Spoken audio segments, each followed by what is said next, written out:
And so now we turn to a headliner at this convention, former New York Mayor Rudy Giuliani, the mayor of 9/11, as everyone knows. And since so many questions have been asked about the vice presidential selection and her foreign policy experience, we decided to start there. Senator John McCain has said repeatedly that his criteria for selecting a vice president are readiness from day one. We haven't heard him say it recently, though. I just want to know from you, I think everybody wants to look in your eyes and hear from you, is Governor Palin ready right now to be president? Yes, absolutely. I mean, she is as ready as the Democratic ticket combined. For me, the idea that she's had executive experience is enormously. Look, Barack Obama's never run a city, a state, an agency, or a military unit. He's never run anything. Has John McCain? Certainly. A city, state? How about a military unit? How about commanding men in battle? Barack Obama has the least executive experience of anyone who's ever run for president of the United States in 100 years. She's been a sitting mayor. Okay, small city, still complicated, a very important state. She is, at this point, one of the most successful governors in the country. Is she ready to be the foreign policy president? Yes, she is. Certainly more ready than Barack Obama, in the sense that she's actually fully ready. If she were the president on 9/11, you would have been confident? I'd be confident that she'd be able to handle it. She's been a governor of a state. She's been the mayor of a city. She's had executive responsibility. He never has.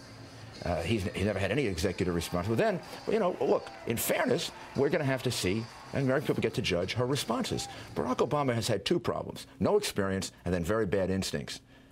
Answers like about Georgia, where it took him 3 days to figure out the right response. Answers like, well, I'm going to negotiate with all these people, all these dictators and terrorists, without preconditions. Hillary Clinton has said he's not prepared to be president. Joe Biden has said he's not prepared to be president. So she's got to also now make a good speech tonight. She's got to answer the questions well. She's got to show good instincts. I think she's going to show all that. And that, of course, that being more unknown than some of the others, she's going to have to demonstrate that, and I believe she will. Has Governor Palin traveled? Where? Governor Palin, I'm sure has. She will explain the whole thing. I don't know her whole itinerary. I don't know all the places that she's traveled. I'm sure she has a real knowledge of what's going on in the world. I'm sure she's going to be able to demonstrate that. But that's all things that you got to, in fairness, before everybody jumps on her. I mean, when Barack Obama started, they certainly didn't all jump on him this way, asking questions about her like, can you be a mother and be a vice president? I've never heard anybody ask Barack Obama, can you be a father and be president? Or ask anybody else that. The way they've jumped on her is unprecedented. Give the woman a chance to at least have 2 or 3 weeks of answering questions before you say, oh, she's not prepared to be president or vice president. We had heard that she got her first passport in order to go to Kuwait once and then to go to Germany, and that's the extent of her travel. Well, give her a chance to explain herself before you jump. I mean, she hasn't even had a chance yet to make her first speech, and we're jumping all over her. I mean, give her a chance to make her first speech. Then give her a chance to do her first interview. And after about 4 or 5, then you can jump to the preordained conclusion you may have already, or maybe you'll come to a different conclusion. She's going to be speaking tonight. Everyone says it's high stakes. It is a kind of make-or-break night for her. Should she be nervous? Well, everybody's different. Of course it's high stakes night. I mean, for everyone. It's going to be high stakes for John McCain. It was for Barack Obama, Joe Biden. To a lesser extent, it is for any of us who get up on that stage. You know you can make a mistake. You know how the media is ready to pounce on any mistake, and now that's the case anywhere. I mean, so yeah, sure it is. But she looks to me like she's got tremendous confidence, got tremendous ability as a speaker. I've seen her speak.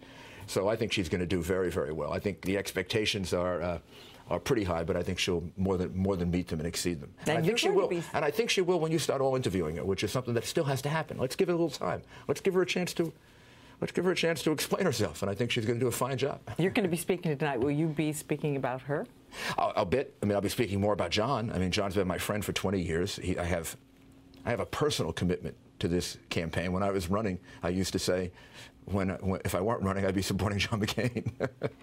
Said it during the debate in Durham, New Hampshire, just almost a year ago to the day. I said if I weren't running, I'd be supporting John McCain. Well, I'm not running, and I am supporting John McCain. And it made it easier for me to lose, frankly, to someone that I believed would be a terrific president. I mean, I've believed that for a long time. And when you watch last night's proceedings, all the stuff that Fred Thompson went through and Joe Lieberman, it makes you more convinced we got a chance, and I don't say this lightly, to elect a great man president of the United States, not just, you know, somebody, great man. Thank you, Mayor Giuliani. We'll be watching tonight. Thank you. Thank you.